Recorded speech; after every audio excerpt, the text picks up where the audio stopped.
The Democratic whip. Are we in a quorum call? We are not. Thank you, Mr. President. Mr. President, today, for the first time since her confirmation earlier this year, Attorney General Pam Bondi appeared before the Senate Judiciary Committee to answer for her tenure in the office of the Attorney General for this calendar year. From the outset, the Attorney General was not apparently happy to be there. She ducked many questions, and I think she believed we wouldn't notice. We did. In her opening statement, the Attorney General said, quote, that playing politics with law enforcement powers, as she claims previous administrations have, will go down as a historic betrayal of public trust. And that, quote, this is the kind of conduct that shatters the American people's faith in our law enforcement system. That's interesting coming from an Attorney General who, over the course of 8 very long months, has presided over exactly such a betrayal of public trust. The Attorney General has systematically weaponized the Department of Justice, turning it into a shield to protect President Trump and his allies and a sword to attack his opponents. She has made clear that her loyalties lie first and foremost with the President, not with the Constitution. And in doing so, she effectively has shut down justice at the Department of Justice even before the party controlling the White House, Senate, and House of Representatives shut down the government. Last week on the Senate floor and in the wake of the federal indictment against former FBI Director James Comey that was ordered by President Trump expressly, I warned of the dangers posed by weaponizing the Justice Department in a political fashion. A president enabled by people like this Attorney General who can warp the Department of Justice and FBI into a personal police force to target his enemies can turn it against ordinary Americans too. And unfortunately, the city of Chicago, which I'm proud to represent, is feeling that today. In an especially egregious instance in the city's South Shore neighborhood last Tuesday night, hundreds of armed federal agents rappelled from Black Hawk helicopters and swarmed an apartment building in the South Shore area.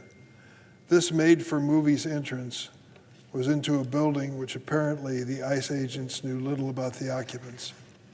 ICE rampaged through the building, breaking down doors, rousting people out of bed, rounding up the residents without cause, detaining many with zip ties, including women and children.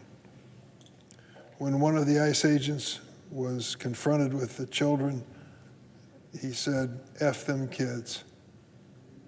Detaining not just immigrants, but U.S. citizens for hours on end with no justification isn't fighting crime. It's cruel and it's un-American. Attorney General Bondi's Justice Department has defended this dubious legal basis for federal deployments in Illinois and diverted Department of Justice personnel and their components to assist with these efforts. So today, many of us pushed her for answers. I asked her if anyone at the White House consulted her about the National Guard deployments to Chicago and other cities. She refused to answer that she'd even had a conversation with the White House about their justification for sending hundreds of National Guard troops into the city of Chicago. I asked what secret the Attorney General was trying to hide from the American people, who deserve to know the legitimate, legal rationale deploying American military to our cities.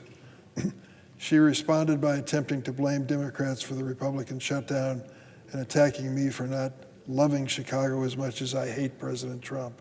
That was a quote. I've been a member of the Judiciary Committee for 20 years plus. Never have I encountered a witness from any other administration of either political party responding to legitimate questions with personal attacks. She had a personal attack crafted for each one of the senators and thought she was getting the best of us. But that kind of unserious response is what we've come to expect from Trump administration officials, whose priority is loyalty, not the rule of law. If DOJ is serious about reducing crimes, they would work in conjunction with state and local leaders to implement evidence-based policies that do drive down violence. But the fact is that this administration actually cares more about spreading fear into the hearts of our communities and catering to the vengeful whims of President Trump and Steve Miller. It's political theater with an immense human price tag. I also asked the Attorney General about the Epstein client list. She wouldn't touch it.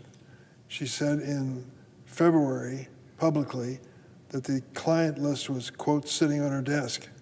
Well, it's October, and the American people are still waiting for answers on this. She refused today to provide any information about this list. And we know why. A few months ago, a credible whistleblower told my office that FBI agents were instructed to flag any mention of President Trump in the files for Mr. Epstein. If true, that's not law enforcement, that's political protection. So I pressed her again today for more information to be made public. She refused. Mr. President, what we saw in today's hearing was an Attorney General unwilling, maybe unable, to defend what has happened in her department. Whether it's the Epstein files, Chicago immigration raids, sweetheart deals for Trump allies, or the mass purging of career law enforcement, her silence tells a story. Saying, quote, I'm not going to discuss this with you, may have worked today, but one day she'll need to answer for her conduct in this role, and she'll need to defend her record, one that saw the dismantling of the Department of Justice for political purposes on her watch. Mr. President, I yield the floor.